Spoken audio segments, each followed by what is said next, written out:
नालायक नहीं तो वो खाद में रह के बात करना, वो खाद में रह के बात करना। मैं भी सरकारी कर्मचारी हूँ, तेरे से डबल नौकरी मेरी है, तेरे से मेरा डबल नौकरी है, मेरी वाइफ है, ठीक है?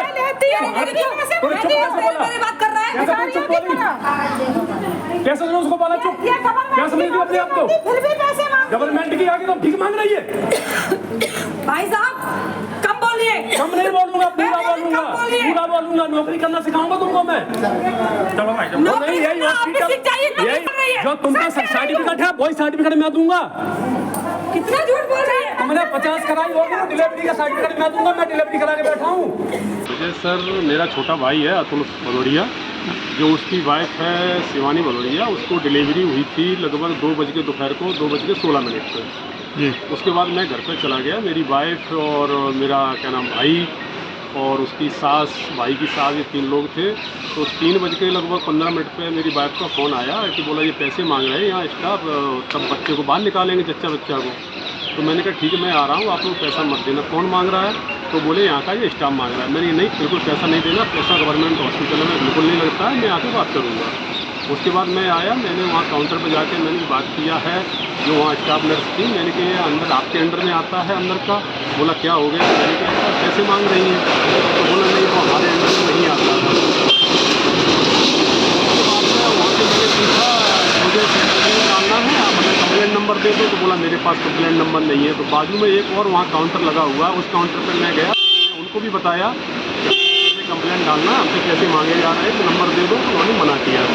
उसके बाद मैंने 108 पर कॉल लगाया। पहले मुझे मालूम था 108 ये एम्बुलेंस का, तो उनको बताया कि ऐसी ऐसी बात है। उन्होंने बोला कि आपने एम्बुलेंस पर लगाया, आप 181 CM हेल्पलाइन पर लगाओ। उसके बाद मैंने CM हेल्पलाइन पर फ़ोन लगाया, तो उनको सारी जानकारी दी कि ऐसे ऐसे मेरी डिलीवरी हुई है, बच्ची हुई है, तो यहाँ से मुझे पैसा मांग रहे हैं बार बार और दबाव डाल रहे हैं, बच्चे को नहीं बाहर निकालने दे रहे हैं, बार बार दबाव डाल रहे हैं, पहले पैसा दो उसके बाद बच्चा देंगे।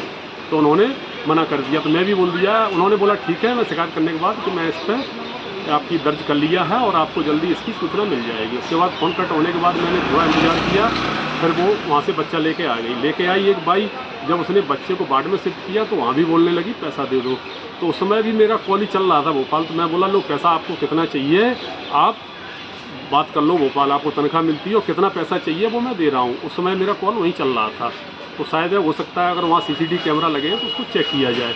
उसके बाद फ़ोन कट होने के बाद मैं जब वार्ड में शिफ्ट हो गई तो वहाँ स्टाफ रूम में गया, जो वहाँ एक नर्स थी उनसे मैं बातचीत कर रहा था, उनको सारी घटना की जानकारी दी। तो ऐसा उसके बाद में और संगीता एक मैडम है जो पैसे मांग रही थी, वो सिविल ड्रेस में ही रहती ज़्यादातर। वो आई तो हमको मालूम नहीं था ये कौन है, तो मैं बात कर रहा था। बोला कौन था वो पैसा? बोला किसने रिपोर्ट किया है? तो मैंने कहा मैं हूँ, आप बताओ। तो बोला मैं हूँ। तो मैंने कि पैसा किसने मांगा? मैंने कि पैसा वहाँ संगीता मैडम ने मांगा है। आपका नाम? बोला मैं ही संगीता हूँ। तो उन्होंने इतना अभद्र व्यवहार में हमसे बात की कि जिसकी मतलब कोई क्षमता नहीं है। अगर वो जेंट्स होती लेडीज़ की जगह तो हो सकता है कि झगड़ा मारपीट पे भी बढ़ सकता था। इस हिसाब से मतलब इतना उन्होंने तेज़ आवाज़ में और गलत, नालायक ऐसे मतलब वर्ड यूज किए हैं जिसकी मैं वो नहीं कर सकता हूँ। ये बिल्कुल गौरतलब बात है कि अस्पताल के हालात बद से बदतर होते जा रहे हैं और मरीजों की संख्या इस दौर में, जहाँ पिछले 2-3 महीने से देख रहे हैं कि बहुत तेज़ी से इजाफा हुआ है। बहुत ऐसा बुखार आ रहा है कि लोगों को दवा ना मिलने की वजह से उनकी जीवन लीला समाप्त हो रही है। कई लोग लीवर के पेशेंट हो रहे हैं, कई किडनी के हो रहे हैं। लेकिन हमें यहाँ जो डिस्ट्रिक्ट हॉस्पिटल में जो सुविधाएँ मिलनी चाहिए, जो व्यवस्थाएँ होनी चाहिए, वो हमारी और ज़्यादा गिरती जा रही है बजाय बढ़ाए जाने के। और पिछले कुछ दिनों से मैं सोशल मीडिया पे ही देखता रहता हूँ, आप लोगों के मोबाइल्स पे, कि कभी वहाँ की नर्सिंग स्टाफ हड़ताल करता है, कभी वहाँ का पुरुष स्टाफ हड़ताल करता है, कभी डॉक्टर्स उल्टा बोलते हैं, कभी अधिकारी उल्टा बोलते हैं। इन पर बेलगाम हो गए हैं, इन पे अंकुश नहीं है।